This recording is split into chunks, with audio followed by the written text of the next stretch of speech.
Welcome back to another episode of the Marketing Quacks podcast. I'm your host, Ryan Dozer, and if you're new to the show, the mission here is to expose the quacks in the marketing industry while featuring some great marketers and entrepreneurs along the way.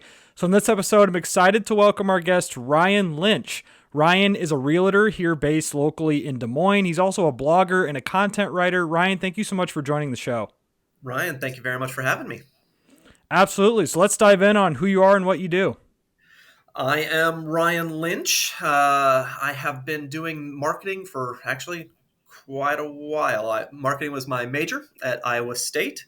And then I worked for banks and then had my own marketing firm actually for a very short period of time in my 20s, back when Google was the wild, wild west. I And don't think then I knew that. We might have to uncover that a little deeper. Please. And then I've been a realtor for about a decade. And about 3 to 4 years ago, I started writing a book. And about a year and a half ago, I started a blog for that book. And so I've been doing all sorts of things. And now I'm getting into investment properties as well. So I'm learning a whole new different form of marketing for that. So choose your own adventure. As long as you're not following Grant Cardone, I think we'll be all right. You have yourself a deal. All right, all right. So let's start with the real estate topic. I want to dive into real estate. Talk about marketing as a realtor. There's all sorts of gimmicks and quackery out there in the real estate world in general, but I want to talk about marketing specifically. What are some gimmicks that you've seen realtors do in terms of marketing?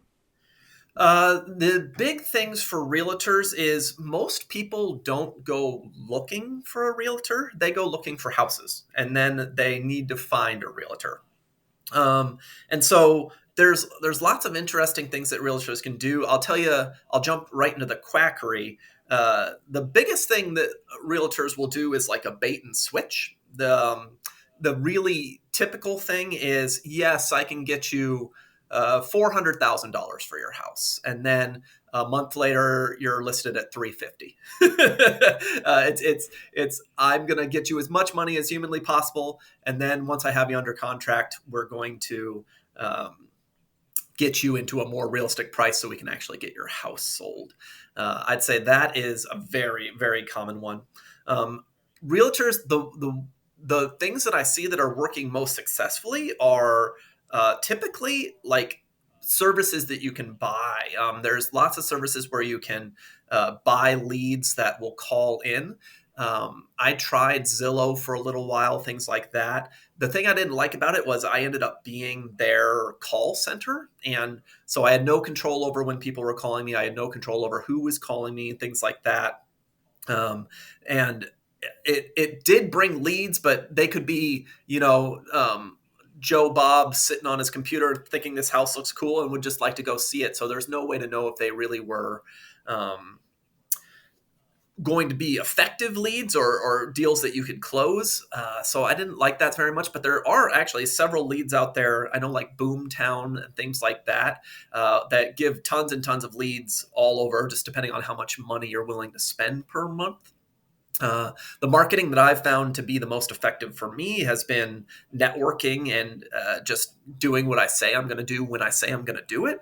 And then doing that to ask for referrals from people. The strongest lead is always, hey, I know a guy, you should talk to him. Trust me makes you trust him.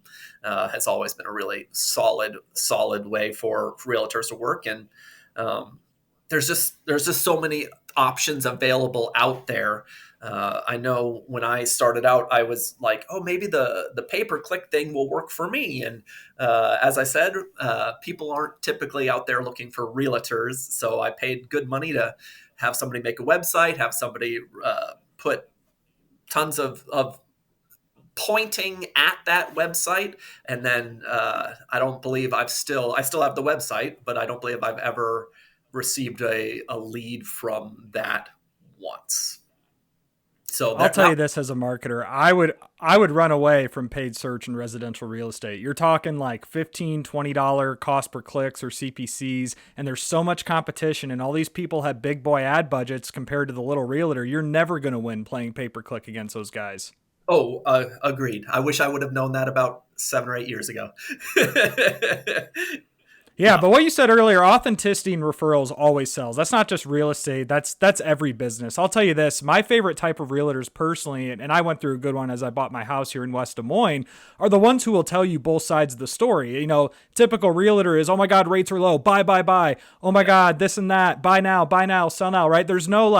There's always an incentive. Everyone has their hand in the cookie jar somewhere. So I appreciate the realtors that will tell you both sides, knowing that that other side may not help them sell a house. I have a lot of respect for people who do that. I'm like, the fact that you're willing to be honest and authentic with me at the expense of a potential sale, I'm going to help you now. You know what I mean? I'm just that type of person where I really appreciate honesty and authenticity. Yeah, I could not agree more. I think my favorite sales line is I don't care if your house sells. Like, it's not a big deal to me. Like, it's not going to destroy me if I don't get your house sold right now. So if you change your mind and say, I don't want to sell to these people or I don't want to sell at all, okay, well, I'll still be your realtor. I can still check in with you every once in a while. And if you ever change your mind, I'm still here to help you. It's, uh, if your bottom line is on the line for selling your house, I'm going to give you worse advice than if it doesn't matter to me if I sell your house or not.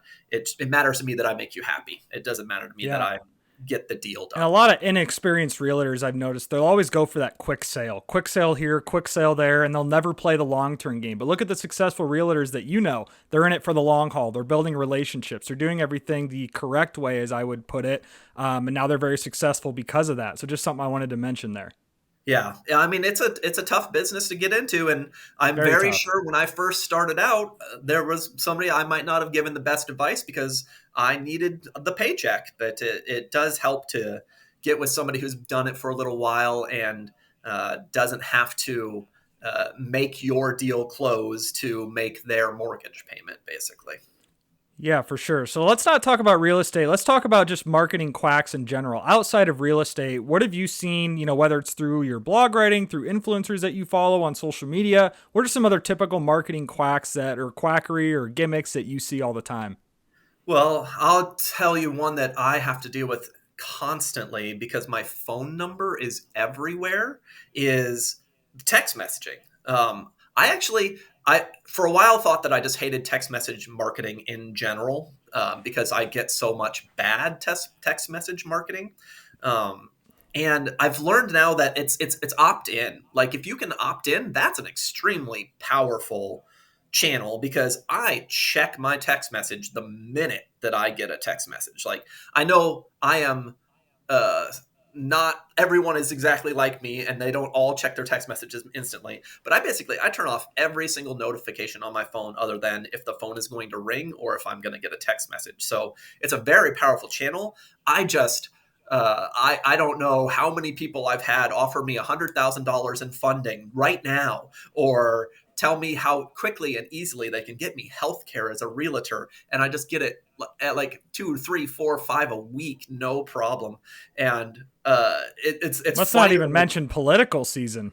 yeah, yeah. Luckily, that has not seemed to hit me too hard, thankfully. But yeah, the unsolicited text messaging, which I mean, the same thing can be said about email. I'm just so used to it in email that it's like it's a fact of life, and I'm still hoping that it doesn't become a fact of life with text messaging, so that I can keep that to somebody that actually knows me is actually reaching out to me, or somebody that I asked to reach out to me is actually reaching out to me. Yeah, So SMS and email opt-ins are a huge data privacy concern. And like I know the FCC and all these other organizations are trying to monitor that as best as they possibly can, but it's just the floodgates are open at this point, in my oh opinion. yeah. It's so hard to regulate that. Well, and once you're going to get AI involved, like, you can have somebody call you and it's not even a human being anymore, but it sounds like it. Text messages that are know how you communicate and want to really get in with you. I mean, there's just so much opportunity for being messed with. Like, I even told my mother the other day, like, if somebody ever calls and says that they've kidnapped me and they have my voice, hang up and call me. Like, it's just I've heard about it's that not scam. Yeah. possible. It's me. Yeah. So let's transition to your blog now. So you have a blog titled, is it How to Be Happier? Talk about that and kind of what you hope to accomplish there.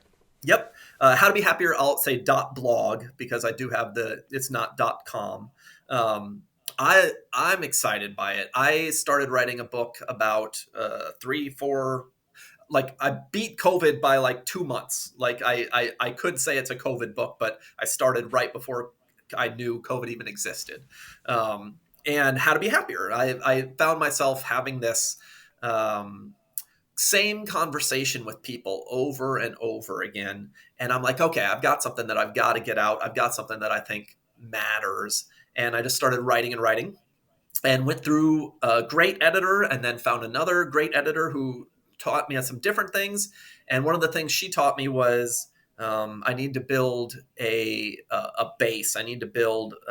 I'm forgetting the name of what she called it, but people that want to hear from me, basically, and platforms. Audience, community, yeah, Platforms. platform. Yep. And so I started blogging. I have just crossed. I'm around like 512 or 513 today. I'm using. I'm a big Seth Godin fan.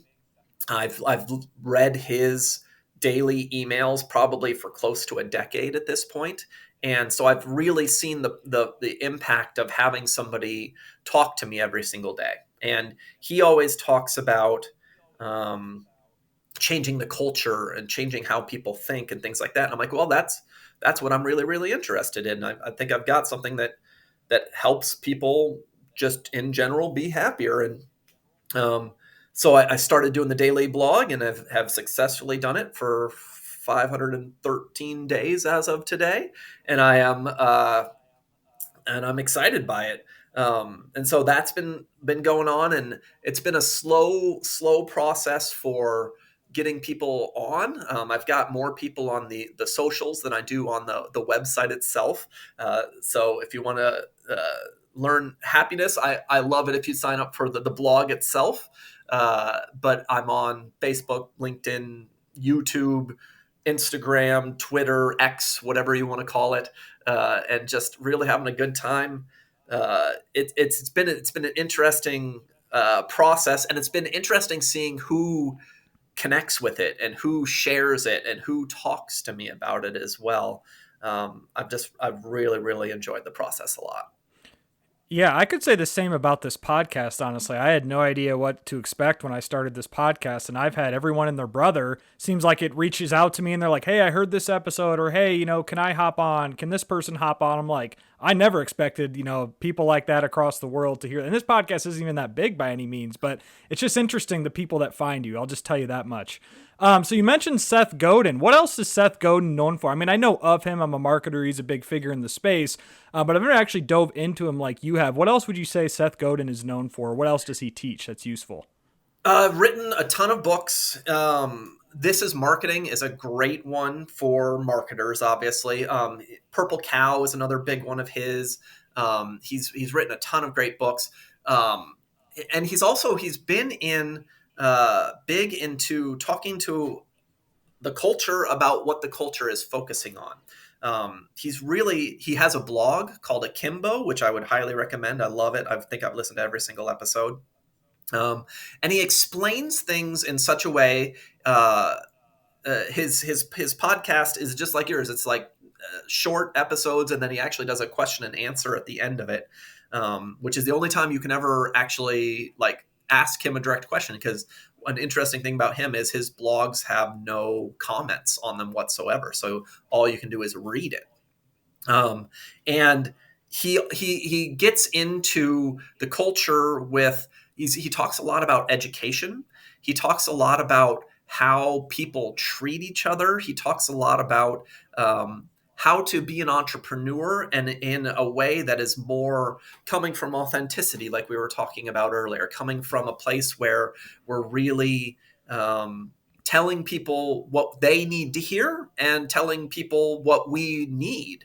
And I respect what he's doing so much, and he has changed my mind on a lot of things with this just drip, short little blog posts every single day.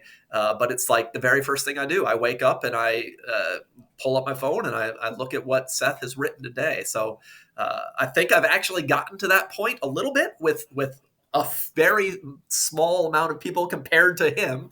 But it's interesting because everything is an input, and all we are is the sum total of our inputs. And so I think that's something that he really focuses on is um, changing the inputs that people have and becoming a part of the conversation so that you can affect the inputs that people have. Because if you're so used to you know, bum fights on Twitter or whatever, then that's, you know, the world is full of bums fighting. Whereas if you can focus on how do we help the kids today learn better, or how do we help people that want to change the world get out there and actually start changing it. And then one other thing I'll throw in that he does is he has a bunch of like educational cohorts that he helped to create, and he was deeply involved with for like 2 or 3 years. Now they've spun off the people that he did it with, and they are taking it on. But there's things like the marketing seminar, or the alt MBA, alt MBA, which are really interesting. I've done the marketing seminar and liked it a lot. It is a process where you have a prompt every single day about something that you need to write about your business, about your book, about your something that you're trying to affect in the community. And everyone else that is in that marketing seminar with you then has the homework every single day of comment on at least two people's posts, like give some constructive criticism, give some feedback, give some yay, good job encouragement. And it's a really interesting, cool way to learn, because it really quickly weeds out the people that don't want to do the work. So you know that you're only getting people that are in it with you, who are responding to what you're writing, and you're reading people who are really in it with you. And it's just a really cool, different form of education than memorize, memorize, memorize, forget, forget, forget. Absolutely. And I actually had someone on. He's a big SEO creator on LinkedIn. His name's Andrew Holland. He was on a previous Okay. episode of this podcast, and he was big on Seth Godin. So you'd have to give that episode a listen. But yeah, Yeah, Seth Godin, I know I've heard his name familiar in the marketing space. I'll need to dive in more myself. For me, I would say the number one guy is Naval Ravikant. I don't know if I you've ever love heard the of him ball. or have followed him. Yep. Naval's my number one guy. Like everything he says just sounds like pure gold to me. I don't know what it is, but he just presents things so easily and magnificent. So let's transition now. I want to talk about AI with you a little bit. We talked a little bit off camera about this. What is your perspective on AI, and are you using any AI tools right now in your workflow? Whether that's as your blog, realtor. Talk about where you're at with AI. I think it is. I think it's going to be a world-changing thing, and I'm going out on a ledge saying that, I know, but I personally use it every single day. I use Midjourney to make uh, images for my blog posts, so that I don't have to worry about copyright or anything like that. And it's crazy because have you ever used Midjourney at all, or anything Oh image AI? yeah. Oh yeah, I've used Dolly 3, Midjourney, Adobe Firefly, Imagined with Meta. I've used a ton of Nice. different AI image generators. I just think it's crazy because you can put in like one word and it will create. It's typically four. Midjourney is four images, and then you can choose which image, and you can adjust or do that. But it's crazy, and I've been using it for 400 of the 500 posts, and it's crazy. Like, it's getting faster and faster every single day. Like a year ago, when I put in a description of what I was looking to create, and then it would think, and it would do it for a minute, and now it's like I put it in, and maybe 5 seconds later, like, I've got four images to choose from. And it's cool because you learn how to interact with it. Like, to get what I want, the prompts that I put in greatly affect what I get out. But I think that AI is going to really make creativity incredibly important, because anything that doesn't require creativity, AI is going to do it faster, better, easier, cheaper, simpler. I don't know if that's a word, but it really, it's going to make things like all we have to do is create at that point. Like, I think there's going to be a point in the future where I say, create a online business for me that makes me a couple $1,000s a month on this thing, and I think it'll just like go and do it for you. Like it's gonna be really, really like a shift in how we do everything because the 9 to 5. If you can do everything you could do in 40 hours in 4 hours, like the 9 to 5 is going to be a hard thing to keep forcing people to do. School is going to be a hard thing the way that it's set up right now. I think that AI is going to dramatically change the world. And I will admit up front that I am a massive techno optimist. I will happily, I think that technology is going to cause a lot of awesome changes in the world and already is. And I would point people to Future Loop, which is, do you know who Peter Diamandis is? I do not. So he's the guy that started all the X prizes. Um, so like the first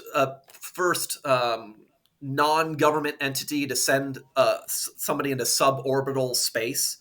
He's the one that did that. He just did one with like Tony Robbins, where it's like $100 million for something with health and figuring out how to bring health into the AI age because it is so far behind right now, like the healthcare system.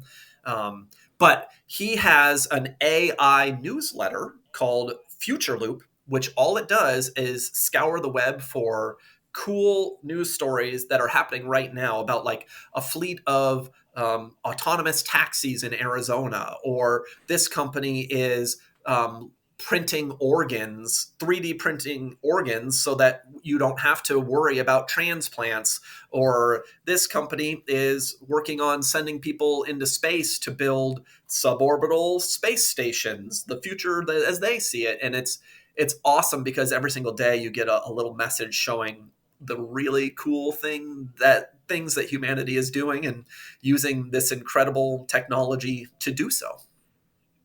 Yeah, there's never a shortage of AI news content. I'll tell you that. Yeah. I think the biggest one recently is OpenAI launching that Sora. Did you see Sora, that new AI text to video model? What are your thoughts on that? I so it's so interesting because the I have become an X fan, I will admit, and there's a I ton have two. I of have two. stuff on there about all the AI stuff that is happening. I don't know if that's my algorithm, but it seems to be pretty natural to get a ton of AI stuff on there. And I read somebody post about like, I can't wait for the day when I can say like, make the next season of Breaking Bad for me. Or, right now, make another 20 episodes of One Punch Man, please God. And it's like, uh, I think that's going to be so cool. I think the thing that I'm worried about is like, if I'm only watching my own content, what am I talking with anybody else about? like how do I talk to other human beings if all I do is I go home and I would just watch more of something that only I ever see? But I think that it's amazing the things that they're doing. And then I don't know if this is related, but like Sam Altman just asked for like $7 trillion, like to do the next level of AI, and like people are like, okay, take my money. I think we're going into crazy mode. Um, I keep talking, but I think about oh, I just blanked on his name. He's the head of like moonshots at Google, and he I can't. Yeah, I can't think of his name either. okay. But he basically, like 30, 40 years ago, he started predicting the flow of technology, like saying like we'd have this type of chip in this year, we'd be able to talk to computers this year, we'd be able to do blah, blah, blah, blah. So And kind of he, like a more in-depth version of Moore's law.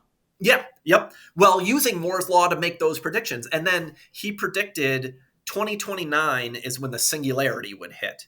Uh, oh, I just almost had his name. 2029 is when the singularity would hit. And I'm like, that's 5 years away. And the singularity, for those that don't know, is the point where our synthesis with technology is so advanced that at this point in time, we can't even understand what our life will be like when we have that synthesis with technology. I think crazy, cool, wonderful stuff is coming. Very much so. That is crazy. Well, let's end on that note. Ryan, what is a final note that you have for anyone listening, whether it's everything we talked about? It could be AI, real estate, your blog, anything that we talked about in this episode. What's a final note you have for listeners? I appreciate you very much for having me on, Ryan. Thank you.